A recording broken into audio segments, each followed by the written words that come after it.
இன்றைய விடுதலையில் பல்வேறு செய்திகள் இடம்பெடுத்திருக்கின்றன. இன்றைக்கு முதல் முக்கிய செய்தியாக ஒன்றிய பாஜக அரசின் பாகுபாட்டு நிலை, அதை குறித்து கோயம்புத்தூருக்கும் மதுரைக்கும் மெட்ரோ ரயில் சேவைக்கான திட்ட அறிக்கைகளை மீண்டும் பரிசீலனை செய்து ஒப்புதல் அளிக்கவும், ஒன்றிய அமைச்சகத்திற்கு தகுந்த அறிவுரைகள் வழங்கிடவும் பிரதமர் மோடிக்கு முதலமைச்சர் மு.க.ஸ்டாலின் அவர்கள் கடிதம் எழுதியிருக்கிறார். அதை ஒட்டி தான் இன்றைக்கு அந்த செய்தி வந்திருக்கிறது. 2011ஆம் ஆண்டு மக்கள் தொகை கணக்கெடுப்பை கணக்கில் வச்சுக்கிட்டு 20 லட்சம் இல்லாத நகரங்களுக்கு இல்லை அப்படின்னு சொல்லியிருக்கிறாங்க. அதுக்கு தான் விடுதலை பதிலளித்திருக்கிறது. 2011 2021 மக்கள் தொகை கணக்கெடுப்பு எடுக்கலை. இப்போ 14 ஆண்டுகளாக மக்கள் தொகை வளரலையா, இதெல்லாம் ஏன் நீங்கள் வச்சிக்கல அப்படின்னு சொல்லியிருக்கு. அதில் தான் மேலும் புலம்பெயர் தொழிலாளர்களே லட்சக்கணக்கான பேர் வந்திருக்கிறாங்க அப்படிங்கிறத அவங்களே ஒத்துக்கிறாங்க.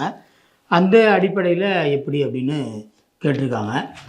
அரசியல் கட்சிகளின் ரோட் ஷோக்களுக்கு அனுமதி வழங்குவது தொடர்பாக வகுக்கப்பட்டுள்ள வரைவு வழிகாட்டுதல் விதிமுறைகளை சென்னை உயர்நீதிமன்றத்தில் தமிழ்நாடு அரசு தாக்கல் செய்திருக்கிறது. அதில் பங்கேற்கும் மக்களின் பாதுகாப்புகளுக்கு கட்சிகளே பொறுப்பு என தகவல் வெளியாகியிருக்கிறது. தமிழ்நாடு அரசின் கூட்டுறவுத்துறை இந்தியாவில் உள்ள அனைத்து மாநில கூட்டுறவுத்துறைகளுக்கும் முன்னோடியாக திகழ்வதாக அமைச்சர் பெரிய கருப்பன் பெருமிதம் தெரிவித்துள்ளார்.